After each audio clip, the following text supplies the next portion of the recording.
It's Sunday, so join me on a trip to the vault where I'll be revisiting some of my old videos, minus the AI narration and including some new information. Let's get into it. Let's open the vault, go back in time. This is gonna be fun. Tonight and tomorrow as well. Let's go back in time.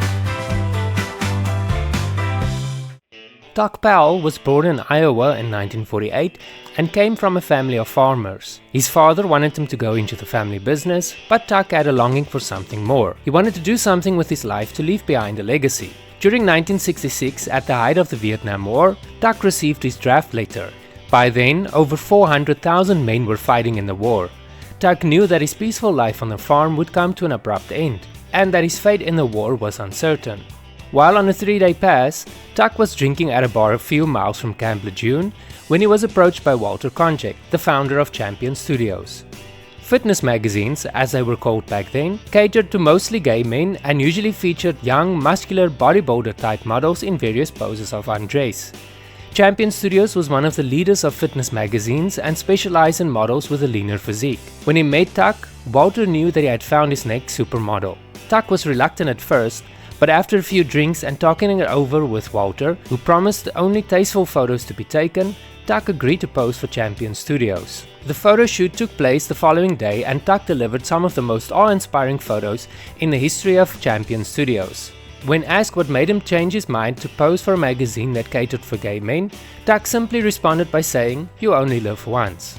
When his 3-day pass was over, Tuck reported for duty and shipped out to Vietnam, not knowing that his issue would become the best-selling and most coveted magazine issue ever. Sadly, this promising star was killed in action less than a year later. Tuck Powell is fondly remembered as the embodiment of aspirations that never came to pass. He might be gone, but he is also definitely not forgotten by readers who know the value of his issue. Do you still own his coveted issue? Let me know in the comments. James Dean is no stranger to this channel, and despite having a career that only lasted for 5 years, he cemented himself in entertainment history as a cultural icon. In true life imitating art fashion, James Dean died in a car accident at the age of 24, an accident which had many fans looking at his film Rebel Without a Cause for clues. It is by rewatching this classic movie that many noticed the on-screen chemistry between Dean and his co-star Sal Mineo, which made fans wonder whether they might have been secret lovers. The two rising stars headlined the 1955 film along with Natalie Wood. The movie is considered as depicting one of the most convincing love triangles if you know what to look for. Mineo had signs of puppy love in his eyes every time he looked at Dean, and even stated years later that Dean told him to look at him the way he looked at Natalie Wood. So was James Dean gay? Nobody knows for sure. Even today, James Dean's sexuality remains a subject of debate as he never explicitly stated that he was straight or gay. He publicly dated several women, including famous actresses, and at one point he was even engaged to Liz Sheridan. But there were unconfirmed rumors that he had relationships with Sal Mineo and Rock Hudson. By now you've probably seen the deepfake image of James Dean and Marlon Brando kissing, but this image wasn't that far off from the truth.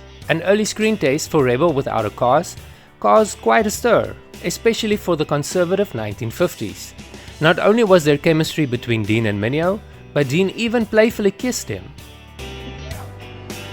Yeah, listen, I have to go to New York. Ow, I have to go to New York, alright? Come here, look. What? Look, come to New York with me, alright? I'll marry you in New York. Actor James Franco perfectly embodied the complex James Dean in the 2001 biopic movie. What makes this specific scene so interesting is that breaking up was something that happened over and over.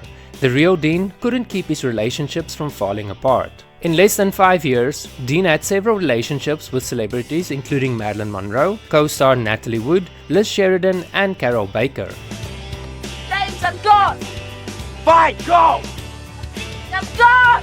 Rumors also started circulating about Dean's relationships, who all seemed to fail because he was secretly gay or even bisexual, and then there was a little drafting incident that didn't help either.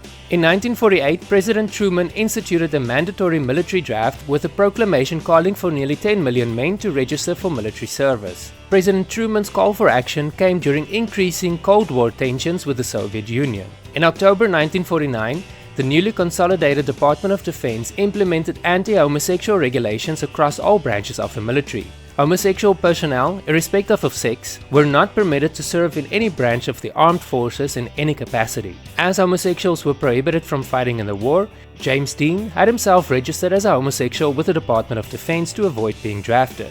A pretty ingenious idea if you think about it. This way, James Dean could stay out of the army and avoid being killed in the war as long as Uncle Sam thought he was gay. But his attempt at staying out of the army came at a price, as his sexuality was already the subject of much debate. So when the media got wind of this, everyone was asking about his sexuality once again. During one interview, Dean gave the perfect response when asked about his sexuality. He simply responded by saying, "I won't go through life with one hand tied behind my back." Dean never entertained questions about his sexuality after that and simply danced around the subject when asked. Dad, stand up for me. Thank you for watching this video. There are many other great videos on my channel just waiting for you to discover them. I post short videos like this one on Tuesdays, Wednesdays and Thursdays, with long form videos on Fridays, Saturdays and Sundays. If you enjoyed this video, leave a like and a comment. And if you haven't subscribed yet, hit that subscribe button.